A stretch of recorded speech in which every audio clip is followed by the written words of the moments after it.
是什么原因让丁丁扑倒奶妈？丁丁和奶妈又为何会同时出现在外场？今天上午，丁丁把饲养员扑倒的事件引起了很多人的关注。据说是奶妈把丁丁收回了内圈后，当他正在打扫外场卫生时，丁丁打开了内圈的门，自己跑出来了。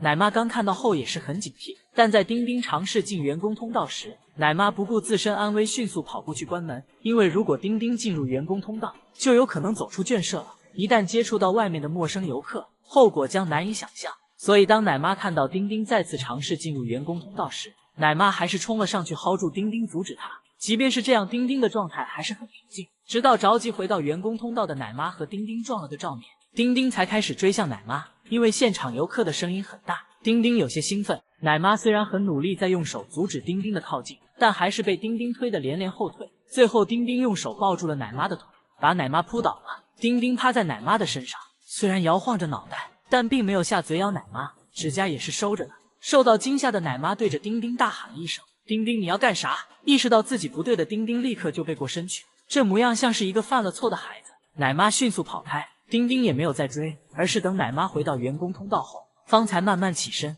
丁丁最后的表现也没辜负奶妈平时对他的疼爱。奶妈就算下班换掉工作服后，也时常会再过来陪一会自家闺女，再给丁丁拿一些笋笋吃。平时的相处也让丁丁非常信任奶妈，毕竟以丁丁的体格子，如果动真格，奶妈肯定是凶多吉少。丁丁很聪明，他不仅会直立行走，还会直立爬楼梯，最厉害的是他还会开门。上次丁丁越狱进入员工通道，就惊动了虫洞天团，好不容易才用小苹果把丁丁引诱回家。丁丁还是个姐宝女，虽然她已经9岁了，但她很喜欢大姐悠悠，更喜欢睡在大姐的客厅里。有时候她还会自己打开姐姐的门，就这么水灵灵的跑进去，一点都不把自己当外熊。还有一次重庆下着大雨，丁丁一直守在姐姐家门口，自己家开着门就是不回，很多不知情的游客还给园方打去了投诉电话。最后实在因为丁丁太执着，饲养员便打开了悠悠的门。诡计得逞的丁丁在姐姐家客厅倒头就睡，有时候甚至还在姐姐家里拉青团。丁丁虽然是成年大熊猫了，但这么来看依然还是熊猫宝宝的性格呢。烟花配阎王，这个自带柔光特效的小熊就是阎王皓月。最近皓月爱上了这棵凌霄树，时不时的就会爬上木架，摘2朵花来把玩一下。但皓月的颜值硬是能让人忽略花的存在，让人的注意力全在他的身上。皓月打小就长相很出众，大大的脑袋，黑黑的眼圈，是标准的浓颜系。皓月一家子的颜值都很扛打，外婆是有着卧龙第一美熊的龙骨，妈妈是大美熊喜妹，爸爸是浓颜系大种公卢卢。他同父同母的兄弟姐妹有银科、喜乐、灰灰、正正，个个都是颜值爆表。皓月是喜妹的第10个孩子，也被大家叫做喜小石。喜妹很爱皓月，把皓月全身都舔得粉嘟嘟的。1岁左右的皓月已经被官方认证为18级的阎王，但别看皓月小时候长得软萌可爱糯叽叽的，他在继承卢黄和喜妹颜值的同时，也继承了爸爸妈妈的战斗力。奶妈就曾说过，中心乱不乱，皓月说的算，皓月走到哪里，哪里就有小熊挨打，是阎王也是战神，所以大家也叫他熊猫界的兰陵王。和他同住的南小月和巧月都深受其害，坐在地上的就按倒，爬到树上的就给拽下来，位置不占优势不要紧，实力够强怎么都能打得赢。本身小伙伴们都打不过他，结果皓月还爱玩偷袭，一个飞扑就把巧月扑倒在地了。即便是草草从野外引种回来的皇太子草和和，也逃脱不了被皓月按在地上摩擦的命运。现在6岁的皓月搬家生活在岳阳，脾气依然很大，心情不好的时候那是看到什么打什么。奶妈因为打扫卫生给他晚开了一会儿门，皓月就开始给奶妈上眼药了，抱着木桩翻滚，双手疯狂的挠木桩，都刨出木屑花来了。而且皓月和他姐姐喜乐一样，也是毁树小能手。原来他的院子里有一小片竹林，经过皓月的一番修整后，已经没有一根是立着的了。院子里的小树也免不了被皓月修理，一屁股坐下去，小树的树枝基本所剩无几。有时候做了坏事也会心虚，一溜烟跑得老快了，迅速离开案发现场。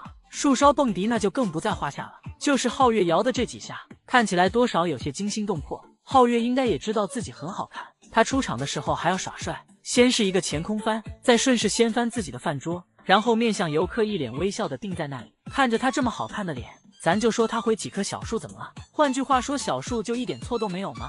肤白貌美大长腿，我是心安，我最美，温柔善良又大气，优雅高贵小华丽。心安和华丽的奶爸不仅是全网最会夸夸的饲养员，也是全网嘴最硬的奶爸。每次在直播间，都能听到奶爸的花式夸夸，那是恨不得把全世界美好的词汇都用到自家宝贝的身上。最漂亮、最倾国倾城、肤白貌美、润的小脸、性感的小睫毛、水汪汪的大眼睛、小鸟眼圈、天鹅颈、纤纤小玉手、整整齐齐的小背心、白手蓬蓬裙、大长腿、贴了美甲的小指甲、短跑冠军、国家足水一级品鉴大师、最美丽、最优雅、最可爱的小熊，长得最甜的小熊。而且奶爸还能做到脸不红心不跳的睁着眼睛说瞎话，对着躺成一滩的大胖闺女连说带比划，直接来了一段无实物表演。咱们穿了好看的蓬蓬裙啊，蓬蓬裙肯定要遮住一点腿呀。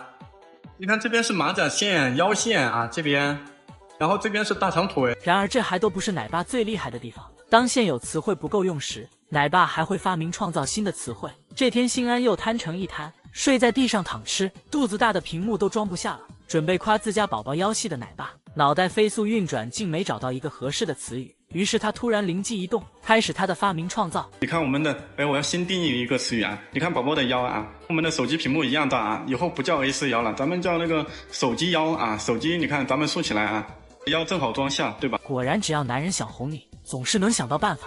而且奶爸还特别护犊子，绝对不允许有谁说自家闺女的不好。这天有网友在新安的直播间吐槽新安，说新安长得不好看。奶爸看到后立刻对了回去，说你长得好看，那为啥奔驰不认养你呢？当奶爸看到有网友说新安腿短时，也是立刻站出来维护，说他家闺女的腿不是短，只是被笋笋挡住了，还说他家闺女的腿其实和那根2米的大笋笋一样长。而且奶爸还切了特写镜头，一顿猛夸。你看这大长腿，这腿还不长吗？你看这屏幕都装不下了，这腿肯定是最长的大长腿啊，长的跟我的命一样长啊！奶爸为了夸自家闺女，真是把自己都豁出去了呀。当然奶爸也有夸劈叉的时候，比如嘴瓢奶爸有时候会对着华丽喊新安，对着新安喊华丽。这天嘴瓢奶爸又嘴瓢了，肤白貌美大长腿，我是华丽，我是这个，哇，奶爸说错了啊！奶爸还尝试诡辩过去，结果怎么都圆不回来了。这也得亏是华丽，如果是新安，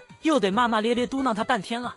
两只酷似小狗女士和肉肉结合体的小熊，就是青花青露姐妹。因为姐妹俩结合了小狗和肉肉的长相，也被网友喊作肉狗。两姐妹长得很像，但也很好区分。姐姐的小脸要比妹妹更蓬更炸毛，还长着一条若隐若现似蹙非蹙的眉毛。她们的妈妈盼青脾气超好，经常被2个废头子夺食也不会生气。母女3熊坐在一起吃饭，尽管地上有一大捆竹子，小青花也只是妈妈劈好的。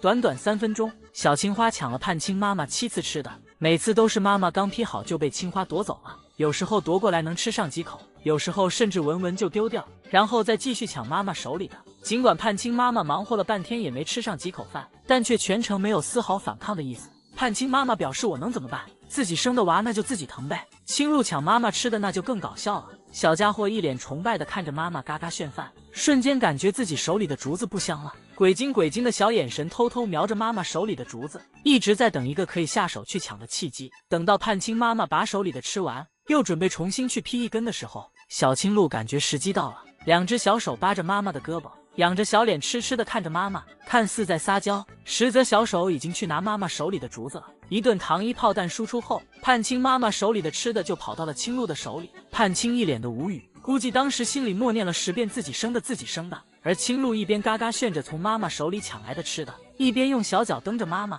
还用头示意妈妈赶紧吃呀，仿佛刚才的事情就像没发生一样。盼青妈妈看了看这个倒霉蛋，更没有胃口了，好像被闺女夺走的不只有吃的，还有她的食欲。但小青鹿的表达能力真的就像一个小孩一样。还有一次，2只小家伙正在吃胡萝卜，迟到的盼青妈妈正准备抢青鹿手里的，青鹿很淡定的用小手给妈妈指了一下地上，示意妈妈那里还有呢。盼青妈妈已经抬起的手又放下了，顺着闺女指的方向去找胡萝卜。如今青花青鹿已经离开妈妈到重庆生活了。今天是2小只3岁的生日，园方给他们举办了盛大的生日派对，水果都是完完整整且是按堆计算的，这场面也只能用豪横来形容了。这水果的种类还有数量都可以开水果店了吧。最后祝愿2小只健康成长，无忧无虑的生活。